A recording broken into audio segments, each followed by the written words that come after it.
So Australia has entered its high-risk weather season, and we will expect over the next 4 months to see tropical cyclones, bushfires, severe weather, floods in some part of the country.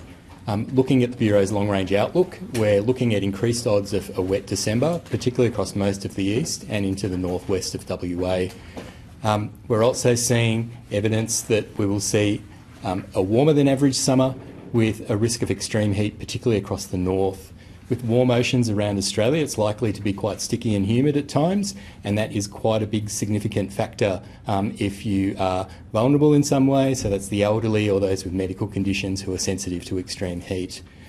So that wet December will raise the risk of flooding this summer, particularly in the east, and it will also raise the possibility that the tropical cyclones that we will see will be more severe than those that we've seen in the past.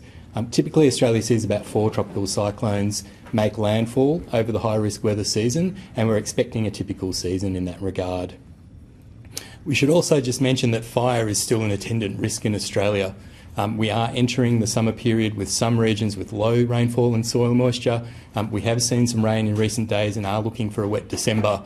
However, that does not mean that major fires will not follow in January and February, particularly if things dry out, and we have seen that in the past. So just to re-emphasise, Australia experienced these hazards over summer, and it is up to communities to really think about these events and prepare for them, particularly if you're in the relevant zone. Please check in with the Bureau's weather forecast, its warnings, and its long-range forecast as well, which is updated every week, because as we can see, conditions can change rather quickly depending on where you are.